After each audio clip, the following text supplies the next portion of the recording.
Welcome back to our home studio series with the one and only web meeting pro himself, John Dargy. We've already talked about cameras. We have talked about microphones. We have talked about so much good stuff in this series. Make sure you're subscribed. Catch up on those videos after you watch this one because today we're talking about our favorite accessories in our home studio. These are some of my favorite things. Maybe there are things that you can start investing in as well. And maybe we might answer some questions of why are some of these pieces of gear so addictive? Why we love them so much. So, John, why do we love technology? Why does it help us make our life so much better?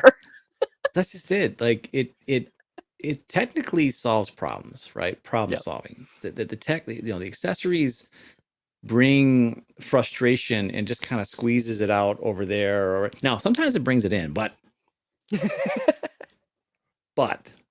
in general, That's why they're watching this series so that they know what accessories are going to solve problems, not cause headaches. exactly. And so it could be that's your core. They're solving problems that you're facing, having to deal with whether I'm cable management or how I put things together or there's all kinds of reasons why you want to make sure you have the right accessories for what you're looking for, and definitely want to talk about a few of them that can really kind of change the game a little bit. And it's certainly what I use and what I use in my home studio, why I use it for sure.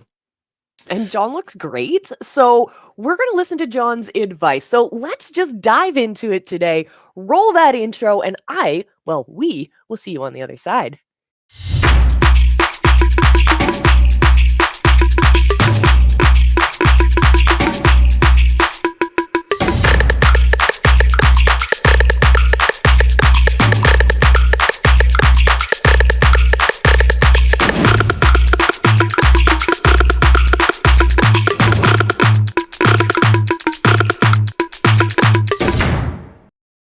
All right, welcome back. We are going to talk about how we can kind of avoid what we like to call messy desk syndrome. I am guilty of it entirely, but it's not nearly as bad as it could be because I have I have a lot of things going on in my desk, and I have arms that are holding everything, and I don't mean just these two arms. John, what are we talking about?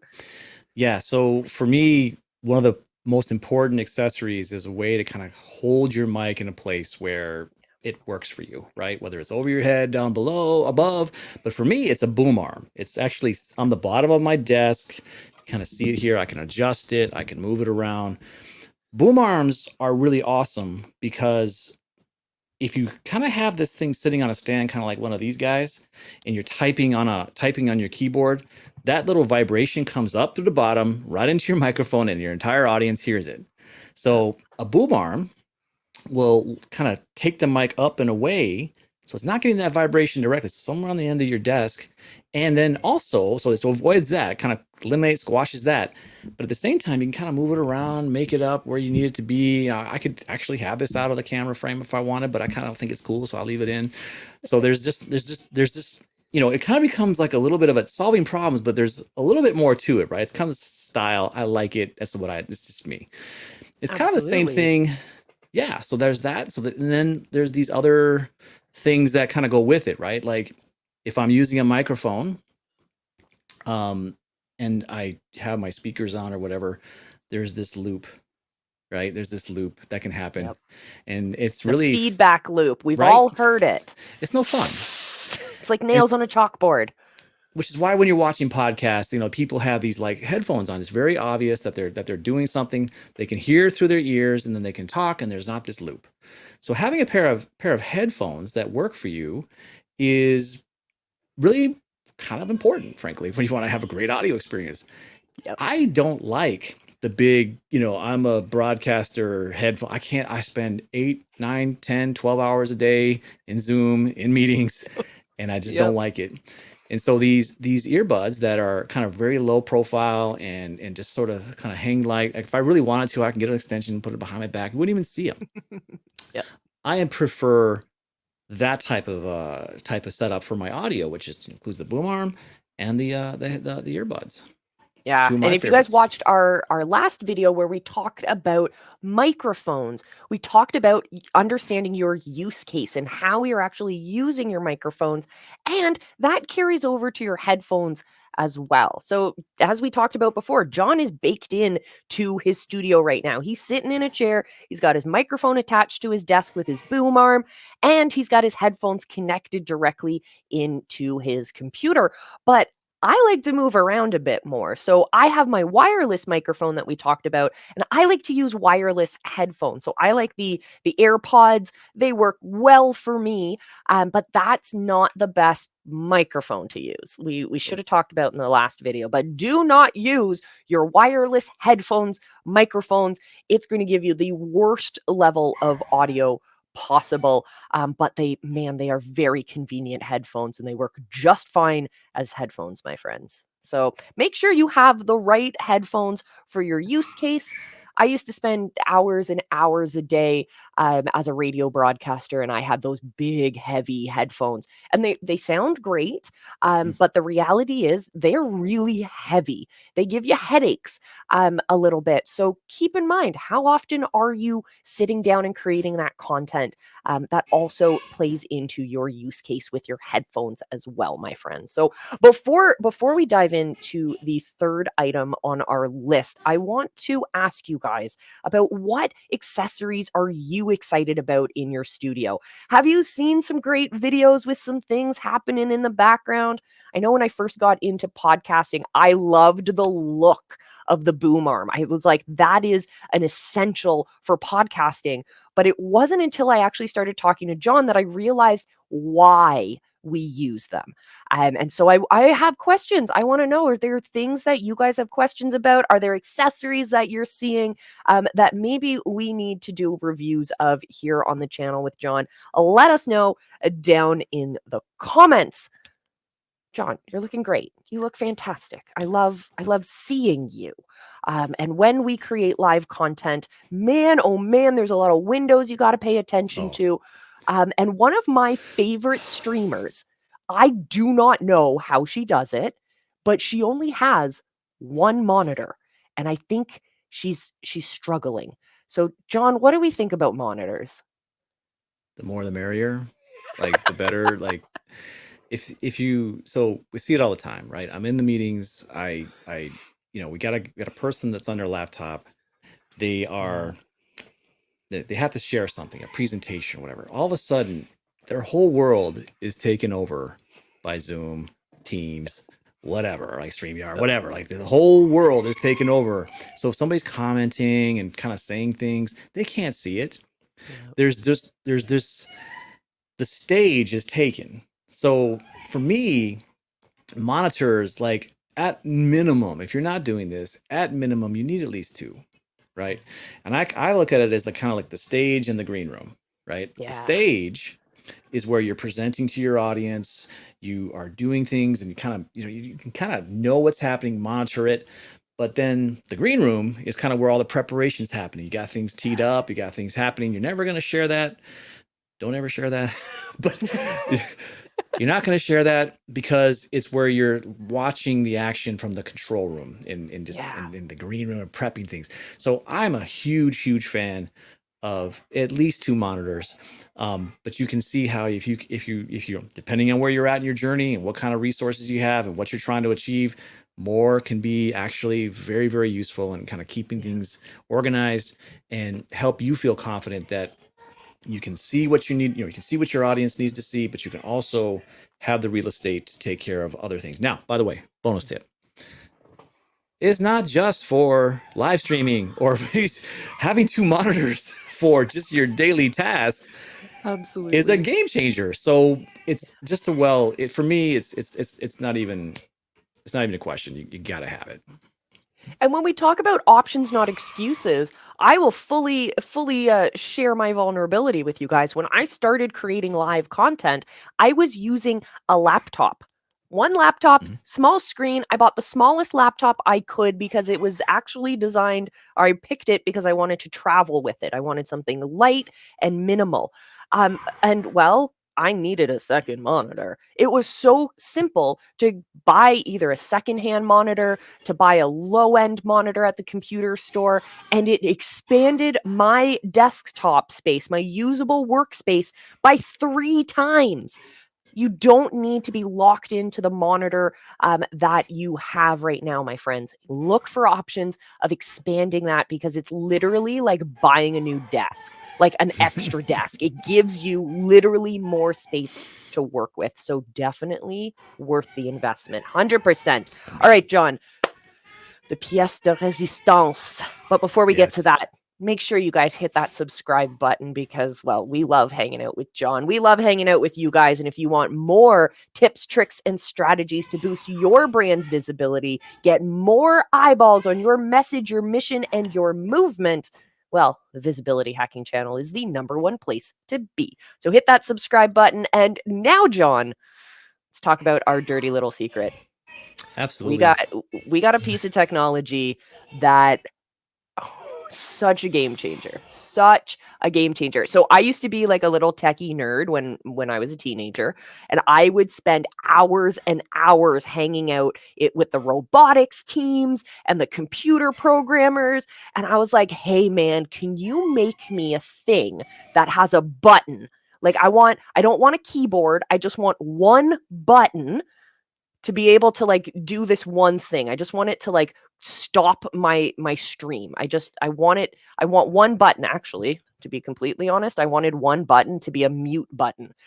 This is like a decade before we got on Zoom and stuff like this. When I was streaming radio, I just wanted a button that would mute my microphone, and it cost me so much money and years of time to figure out how to do it. And then my computer upgraded, and then we had to start from scratch again, and that was a difficult time in my life. But now we have a piece of technology that you can buy off the shelf, plug directly into your computer, and you can control everything. Tell them what we're talking about, John. Right. So those of you who know me realize I'm probably a bit of a Elgato brand fanboy. Right. There's people that love Apple. There's people that they have their brands. Elgato for me is right in the strike zone for exactly the type of things that help content creators, help streamers, help Zoom people. They may not always know it, but it's right in the strike zone. And so everything Molly was talking about, the ability to kind of define, I like to say that I'm a soldier in the information age, right? This is what I do. I spend all day. I'm a cloud worker. All my apps, all my stuff is sitting on, website after website after resource after. It's all over the place. And it's so easy to get overwhelmed when you reach that spot. It was the hardest thing. I had 200 windows open, and I'm like, I don't know where my stuff is. So you get to the point where you're like, help me, please. If you're doing this all day and you're working in the cloud and you're doing all, you're looking for answers, and this is right there. And if you're a freelancer and you're charging for your time, you want to be more efficient with your time. And this tool will change the game when it comes to your productivity, whether you're being productive for live streams, like I use this tool for live streams, like bam, bam, bam, scene transitions, great. Whether you're in web meetings and you want to be able to look good, whether you are trying to get stuff done efficiently, whether you're trying to manage 100 different apps or whatever. Okay, drum roll. What is the tool that everyone needs to have, John? The Elgato Stream Deck. Yes. The Elgato Stream Deck is the killer app, the killer accessory. If you don't have one, you're doing it wrong as far as I'm concerned. You've got to have one because of everything Molly just said. It does it. And you don't have to be a programmer. You don't have to be uber technologist. I spend time doing coding, this, that. It's drag and drop. Everything's drag and drop. It's amazing. And I can actually show you a little bit about this. Let's explain what it is first. Mine is like tucked into my desk, so I can't pull it out and show you guys, but I will bring up a photo so you guys can see what it looks like. But basically, it's like a little keypad where you can control and program all of the buttons. So if you want it to be like open Zoom, press one button. That's all you have to do. And it gets way more complex as you start to use it. So let's pull up this screen here, because this is the controller side from your computer. This is John's live Stream Deck right now. So I see, first off, you have the XL, which is also the one that I have, with the largest number of buttons. And you can, my friends, you can buy multiples of them. You can buy the smaller ones that have 4 buttons or 16 buttons, but these ones have a lot, 32 buttons, I think. Something beautiful like that. Yes, 4 times 8, 42. I didn't do well in math class, let's be honest. So John, show us behind the scenes of your Stream Deck. What are you doing here? Yeah, so this is how I do it, but here's the thing. You can do it any way you want. But for me, I have my life at work, which is a bunch of stuff, and then I have my life at home, which is a bunch of stuff, and then I have websites that I own, and then I have systems, I have lighting, I have audio, I have all, StreamYard, all these things I kind of have just sitting up here at the top level.